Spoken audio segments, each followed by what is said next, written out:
2, 3, action.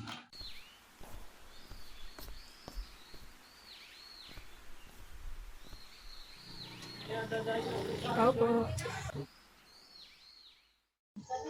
Ano po yun? Pwede po kayong makapag-interview? Opo, pwede po.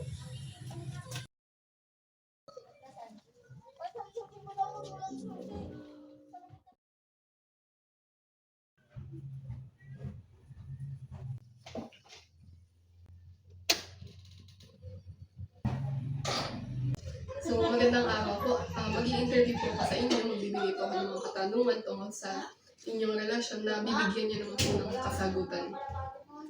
Unang tanong po, saan po nagsimula ang inyong relasyon? Sa anong paraan po kayo nagkakilala? Bali nagkakilala kami ay high school na. Di ba 2013.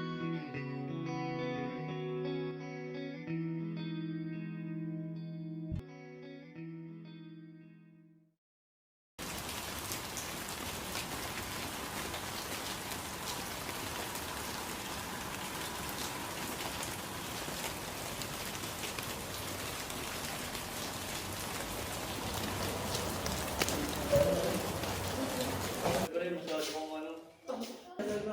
Yan na, mag-exercise na tayo.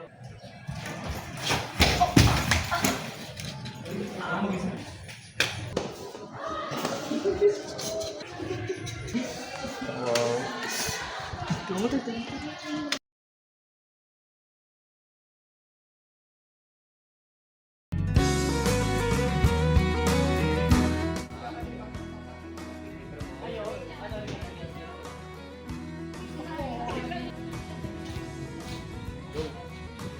Init, tol. Tol, tanda mo ba yung ano? Yung babae kahapon. Yung tutulungan ko sana, pero tinawanan ko. Ay, yung hapon? Oo, kilala ko pala yun. Childhood friend ko pala yun. Simula grade 1. Ligawan ko sa ano. Papayag kaya yun. Ikaw lang tol. Ikaw ba? Ewan. Nakasama yan siya. Ano naman talaga yun?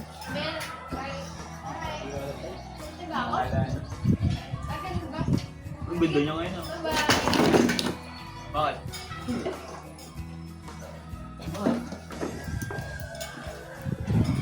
Eh, siya yun, di ba? Siya yun.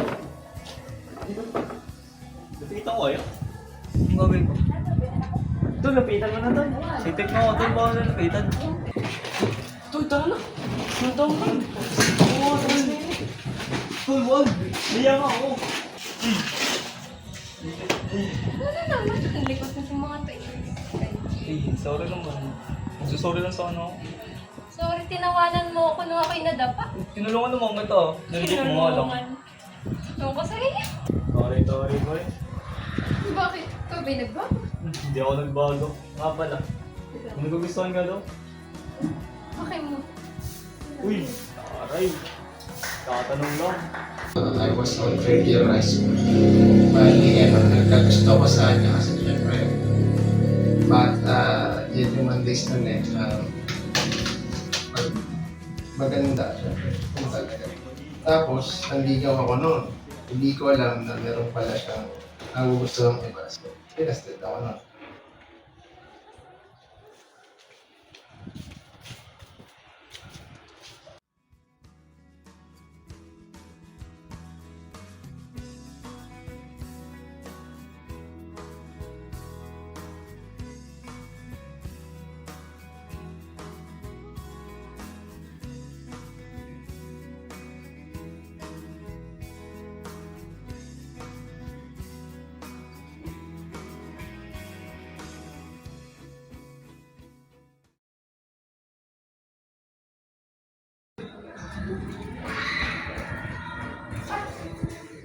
Teka, nasan kaya si Sir Sandoval?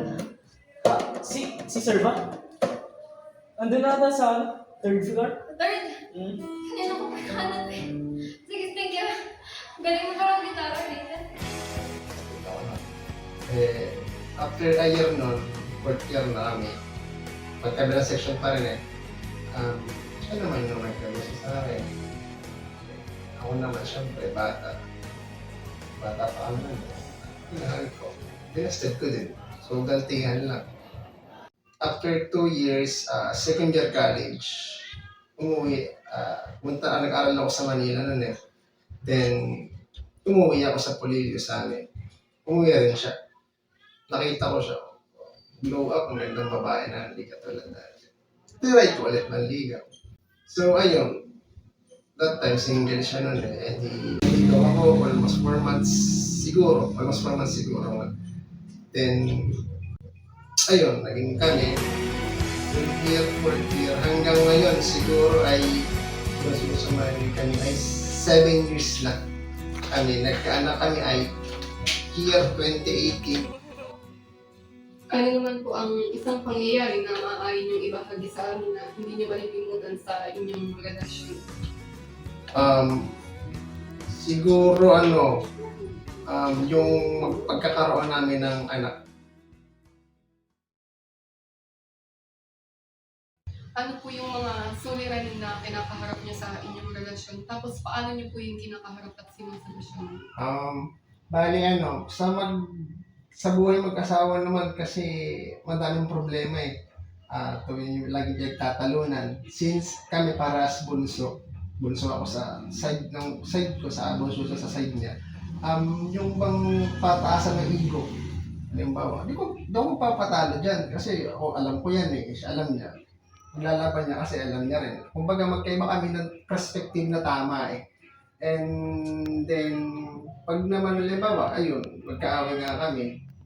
Siguro mga 30 minutes na walang imigan, tapos naman magkakangitian, yun, okay na. Then, yung pangalawa naman syempre, lahat naman tayo dumadaan sa kapos sa budget. Doon sisimula yung init ng ulo. Walang pera, paano ganyan?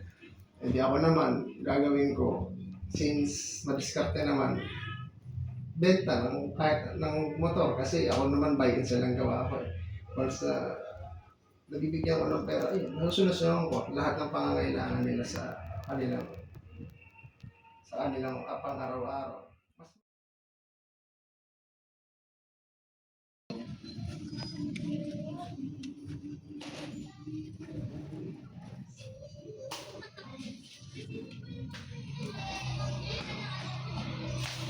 Oh, mahal. Uwi ka na. Yung gatas ni Johnny, malapit na maubos. Baka pwede kong hatakan na kaya din sa kanya mamaya. Hindi, kanina pa naiyak. Wala na akong mapainom sa kanya. Gusto mo budget natin sa isang linggo? Paubos na nga, mahal eh. Wala na alas akong pambili ng diaper ko. Nakapanta na ako na kami. Kaya hindi ko yun. Sige, ako bahala sa pera. Ang Pwede bebe pa na lang ako. mga bayarin natin sa kuryente. Yung tubig. Mapuputulan na daw tayo, sabi ni Kapitan. Nagdaan na din sinisingil na tayo. May mga gamit pa naman tayo dyan Yung mga hindi na nagagamit.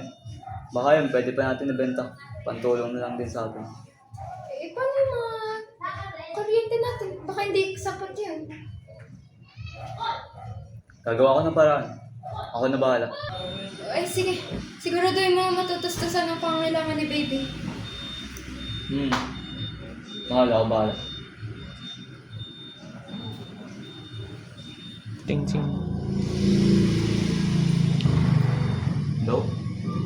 Hello po. Good afternoon po. Ako nga po. Ikaw po ba yung kukuha ng motor ko? Opo. Kailan po kayo meet up natin? Sige po. Mahal, sino kausap mo? Yung kukuha ng motor ko. Bakit? Binenta ko para sa pandagdag ng puno natin. Ganun ba? Ay, wait, sige lang. Yung mga alahas ko, baka pwede pang ibenta. Kunin ko lang. Sige. May mga alas pa akong binibenta dito. Baka gusto niyo po. Opo. Mumurahin lang po at current gold din po siya. Po. Sige po. Mas maganda yung yung napoprovide mo yung kailangan ng pamilya mo para walang masabi. Halimbawa, yung side niya, oh, ba't nangungutang na naman si ganito, si ganyan. Pero kami naman mag-asawa, hindi namin point mangutang. Kung wala, magtiis. Kung meron, meron. Ay.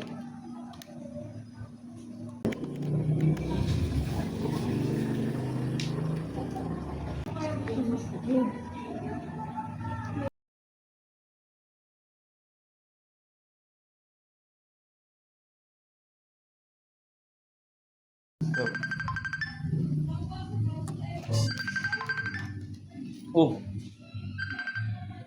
Ang kumpare ko tumatawag. Hello. Dumating na? Oo, thank you, thank you. Dumating na yung hiniram ko sa'yo pera.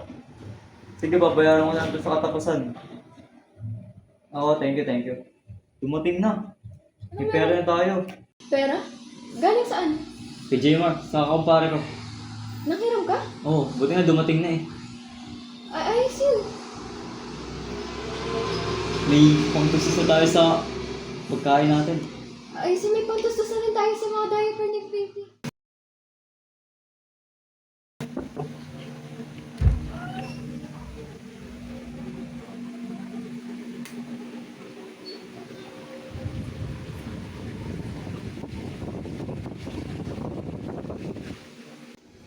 Yung pinaang natutunan ko bilang tao na mabuhay sa iba mo ng mundo, huwag ka muna basta-basta mag-aasawa na hindi kayo stable, na hindi kayo ng mga problema sa pang-araw-araw. No?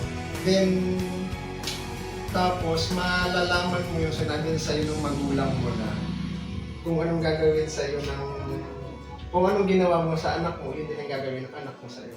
Then, yung aral na natutunan ko pa is maging kang magpakumbaba sa iyong asawa. Kasi sa huli, yun lang din naman siyang tatakbuhan mo. Embrace mo yung problema, huwag mo siya, sariliin mo lang para at sa huli, ma-realize mo, kaya ko pala, kaya kong solusyonan yung mga ganong problema na hindi na kailangan humingi ng tulong galing sa magulang.